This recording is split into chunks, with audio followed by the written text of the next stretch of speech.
So the romantic focus on strong emotions and intuition and sensibility is very important. There appears basically the division of people into two categories, the geniuses and the fans and the followers. And of course, not everybody could be a genius.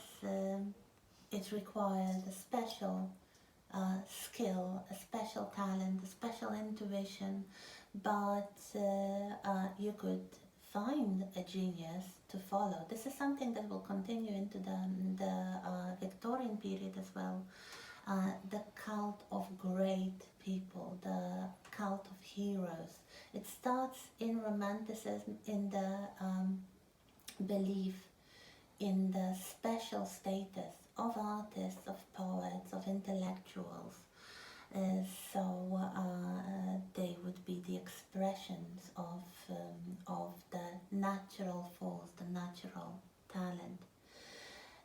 How it is reflected in private life. So first of all, of course, the exaltation of love. Romantic love is a very strong emotion. This is the focus on love at first sight, love faced with all kinds of obstacles, like that the object of the affection is already married. Uh, you have similar stories before. Think of, I don't know, Tristan and Isolde, think of Romeo and Juliet. But before Romanticism, stories of passionate love were usually considered to be cautionary stories. Stories that would show horrible aspects of human madness to warn the readers, especially young people, against trying anything like that at home. The Romantics are the first generation to say, oh, by all means, try it at home. This is what life is all about. Life is about feeling. Life is about passion. So if you can be passionate about politics, if you can be passionate about art, if you can be passionate about traveling and culture and history, about anything, yes, well, great. But the most accessible for everybody type of passion is, of course, passionate love, which is very strong, which is very sexual. It's basically the love that demands the consummation, which scorns the social rules of marriage. So we have a very romantic concept of free love. And all those poets like Wordsworth and later Byron and especially Shelley, they write long essays and long poems, whole diatribes about how marriage ruins love and how society tries to limit the freedom of young people who freely choose each other and they want to be together and they should be allowed to be together. Wordsworth had a French mistress in his youth. They were separated by the revolution and the war. But if you look at the love lives of the second generation of the Romantic poets in England, like Byron and Shelley, it gets even more dramatic because they are not separated by war or by the revolution. They just break up and start to pursue another passion. Byron was married, he had multiple mistresses, he had one legitimate daughter he didn't really care about. She was the famous Ada Lovelace, whom you may remember from the 19th century. She's the woman who is sometimes credited for for coming up with the first computer program. So she was actually Byron's only legitimate child. He had other illegitimate children. He had very scandalous liaisons. Some said he had an incestuous relationship with his own sister. He had various mistresses, most of whom were married women. There was a particularly scandalous relationship with Lady Caroline Lamb, the woman who would famously call him mad, bad, and dangerous to know after he broke up with her.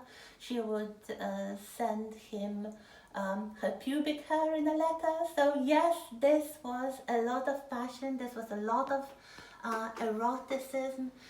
You may remember this lady. She was basically love mad for Byron, although she was married all the time, and you will meet symbolically her husband later on. You may remember now that her husband became Queen Victoria's first Prime Minister, Lord Melbourne, the man she was really very attached to, someone who she treated like a father figure. So he was the long-suffering husband of Lady Caroline Lamb, the man who put up with all her infidelities and the madness, and he tried to look after the child that they had together. The child was very sickly and unfortunately died very young, but the idea of free love, this gives you some idea. If you look at Percy Bysshe Shelley, another great romantic poet of the younger generation, a very good friend of Byron, he was married, but then again he left his wife and child to have a scandalous liaison with Mary Wollstonecraft, the daughter of the famous feminist, later known as Mary Shelley, only after the first wife killed herself. So yes, they would meet at midnight on the grave of Mary's mother, because Mary Wollstonecraft Senior, she died in childbirth. She died shortly after giving birth to Mary.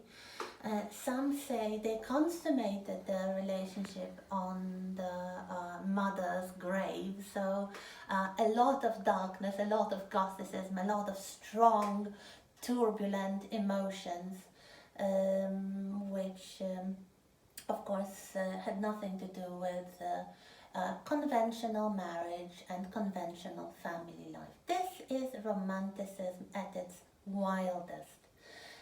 And you might say, well, what's wrong with free love? Love should be free. Love should be uninhabited, uninhibited by social constraints and social conventions. And it's all about free choice and free expression of one's sensuality and passion and desire and all that.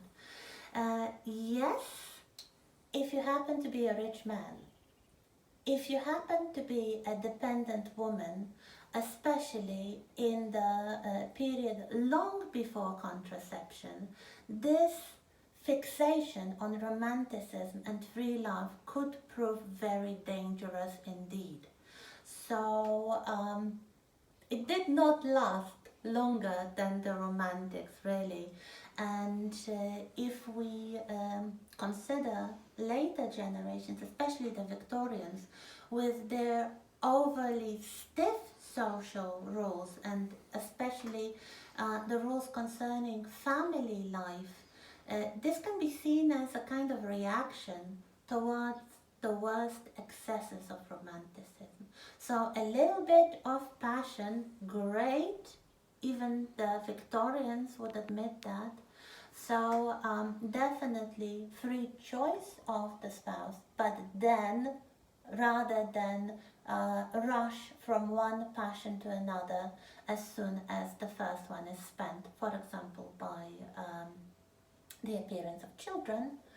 the Victorians would focus on the complementary roles of the spouses and creating what they believed would be a stable family. What the Victorians would propose? Well, what the Romantics will propose? Well, romantic suicide. Ever since Goethe and his wildly popular novel, The Sorrows of Young Werther, which is a story about a young man falling in love madly and passionately with a married woman who treats him as a friend.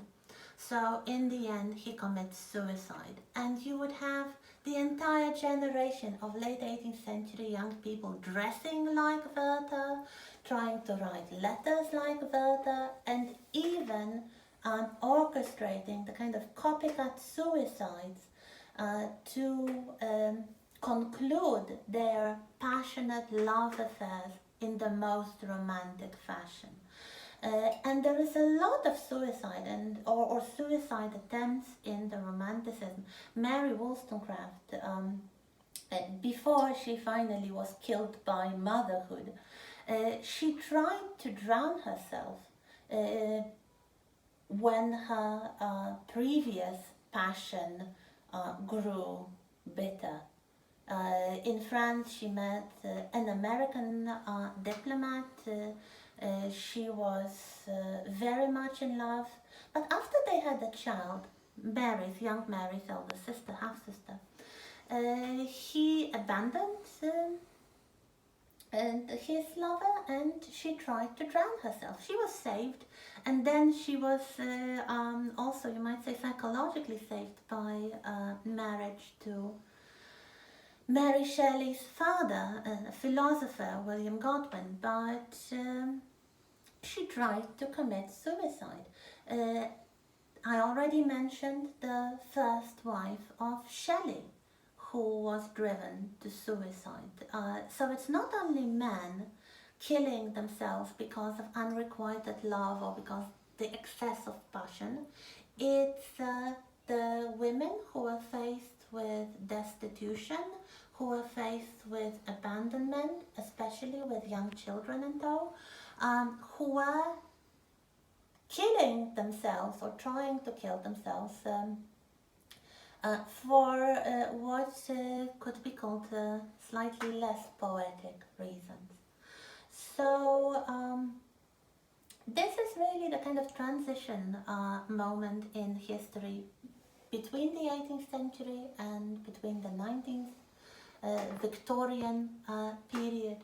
In Great Britain, the first 2 decades of the 19th century are sometimes called the Regency period.